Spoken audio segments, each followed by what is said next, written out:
হরে কৃষ্ণ, জয় শ্রীরাম। বিশেষ খুশখবরি, শ্রীরামচন্দ্রের কৃপায়, হনুমানজির কৃপায় অনিরুদ্ধ এখন পর্চা লিখতে পারছে এবং কারোর সমস্যা ঠিক করতেও পারছে। তাই আমরা আর সময় নষ্ট করছি না। আমাদের লক্ষ্য ছিল সমাজের মঙ্গল সাধন। তো সেই সমাজের মঙ্গল সাধনের জন্য প্রত্যেক শনিবার এবং মঙ্গলবার দুপুর 1টা থেকে সন্ধ্যা 6টা পর্যন্ত দরবার শুরু হচ্ছে, আগামী মঙ্গলবার থেকে। তো যারা এখানে আসতে চাচ্ছেন তারা নির্দ্বিধায় আসুন। প্লিজ দয়া করবেন, কেউ পরীক্ষা করার জন্য আসবেন না। কারণ এ বাচ্চা ছেলে, 8-এ পড়া একটা ছেলে, পড়াশোনার ভিতরে এগুলো করছে। আমি ওকে আজ্ঞা দিয়েছিলাম যে তুমি পড়াশোনা করো, কিন্তু সমাজ সেবাটা তোমার করতেই হবে। হ্যাঁ, তো সমস্ত কিছুর ভিতরে এটা করছে। এটাই জীবন, এটাই জিন্দেগি। তো সেটা করছে আমার আজ্ঞা অনুসারে। ও পর্চা এখন লিখে দিতে পারছে।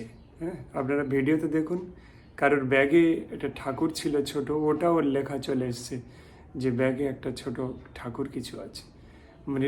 মৃণালের ব্যাগে সেটা ছিল, কালো ব্যাগটাও কালো লিখেছে। উপর থেকে ওগুলো লিখে নিয়ে গিয়েছিল, নিচে যারা ছিল তাদের সামনে কিছু লিখেছিল, কিন্তু উপরে অধিকাংশ লিখে নিয়ে নিচে নেমেছিল।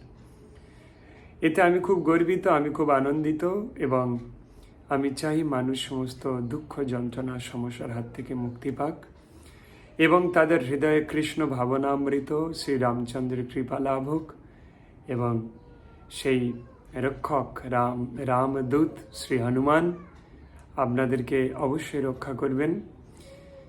তিনি খুবই কৃপালু, কারণ তিনি 4 যুগ অমর, তিনি পৃথিবীতে অবস্থান করছেন। কারণ পৃথিবীতে এক ঔষধি বনভূমি আছে, মানুষ গিয়ে যাতে সেই বনভূমিটা নষ্ট না করে, ঔষধি সেসব দুর্লভ ঔষধি বিশল্যকরণীর মতো তিনি সেই জঙ্গলে থাকেন। আর ভক্তদেরকে রক্ষা করার জন্য তিনি সশরীরে চলে আসেন, এবং পুরীর জগন্নাথের তিনি রক্ষক, কানপাতা হনুমান নামে খ্যাত পুরীতে। তাই আপনাদের কাছে অনুরোধ, কেউ পরীক্ষা করতে আসবেন না, নিজের সমস্যা দূর করার জন্য অবলীলাক্রমে চলে আসুন, ও ঠিক করতে পারবে। ভিডিও তো দেখবেন অনেকে ঠিক করা হয়েছে, অনেক এরকম আসে 2-1 করে, সব ভিডিওগুলো দেয়া হয় না, চাপ বেড়ে যাবে বলে। এমনি পার ডে কত ফোন আসে, কত কিছু বেচারা রিসিভ করতে পারে না। আপনারা কাজ করুন, একটা আর্জি জানান, জানিয়ে কোনো শনিবার বা মঙ্গলবার দেখে চলে আসুন। আর্জিটা কি, আপনার বাড়িতে একটা হনুমানের পিকচার বা যদি মূর্তি থাকে খুবই ভালো, আর একটা পিকচারও রাখুন। রেখে সেখানে আপনি একটা নারকেল, একটা কলা, কয়েকটা লাড্ডু, একটু সিঁদুর, 1 টাকার কয়েন সেখানে প্রদান করুন। শনি মঙ্গলবার দেখে দিয়ে আপনি হনুমানজির কাছে প্রার্থনা করুন যে হনুমানজি, আমার জীবনে এই পরেশানি, এই দুঃখ, আপনি কৃপা করে এটা ঠিক করে দিন। এবং ওম বাগেশ্বরায় নমঃ, এটা আর কিছু নয়, কিন্তু বাগেশ্বর ধামেরই ও হনুমান অনিরুদ্ধ ও বাগেশ্বর ধাম শ্রী শ্রী বালগুরু ধীরেন্দ্র শাস্ত্রীকে গুরু রূপে মানে, তার জন্যই ওর জীবনে এটা হয়েছে, আর কিছু নেই। তাই আপনারা সেই বাগেশ্বর ধামের এই মন্ত্র বলবেন, ওম বাগেশ্বরায় নমঃ। এই মন্ত্রটা অন্তত 1 মালা জপ করুন পার ডে, 108 বার। 108 বার জপ করতে কত 5 মিনিট লাগবে হয়তো।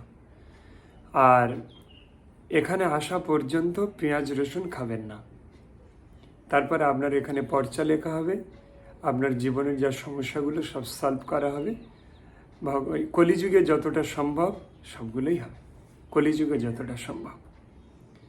তো আমি আশা করছি আপনারা সবাই সুখ শান্তির মুখ দেখবেন, জীবন ধন্য হবে, ভারত হিন্দু রাষ্ট্র হয়ে ঘোষিত হবে।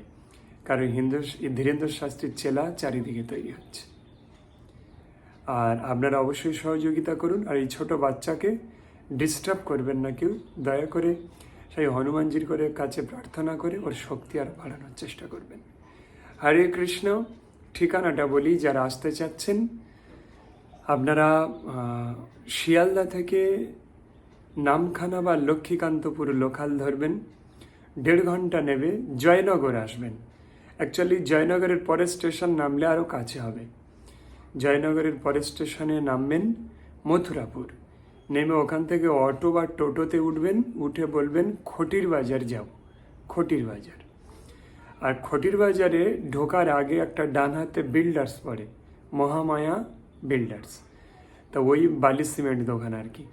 আপনারা ওই গেটে নামবেন, নেমে ওই দোকানের ভিতর থেকে একটা রাস্তা আছে বাইরে বেরিয়ে আসার, ওই ভিতর ডান দিকে পড়ে, দোকান ক্রস করে ওই বিশাল বড় দোকান বিল্ডার্স, ওটা ক্রস করে বাইরে চলে আসবেন। এসে দেখবেন একটা সামনেই একটা পুকুর পড়বে ছোট, আর তার ওই পারেই দেখবেন একটা চিপস এইসব বিভিন্ন খাবারের হোলসেল আছে। ঠিক ওখান থেকে ঘুরে আপনি চলে আসবেন, পুকুর থেকে পুকুরের ডান হাতে আপনি চলে আসবেন। এসে দেখবেন ওখানে একটা প্লেট কারখানা আছে, বলবেন দিলুদার প্লেট কারখানা, দিলুদা।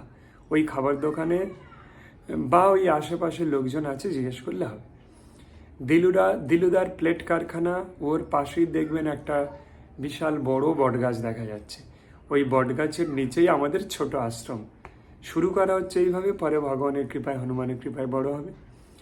ওখানে এসে দেখবেন একটা আশ্রম আছে, আশ্রমের গায়ে বাইরে পুরো দেয়ালটা টাইলস বসানো আছে, আর লেখা আছে শ্রী শ্রী রাধা শ্যামসুন্দর মন্দির। হ্যাঁ, আর ওখানে বড় রথ হয়। একান্ত না পেলে বলবেন লালচাঁদ প্রভুর আশ্রম, যে কেউ বলে দেবে। শনি মঙ্গলবার দেখে আসবেন। হ্যাঁ, সামনের মঙ্গলবার থেকে শুরু হচ্ছে দরবার। যারা আসতে চান অবশ্যই চলে আসবেন। হরে কৃষ্ণ।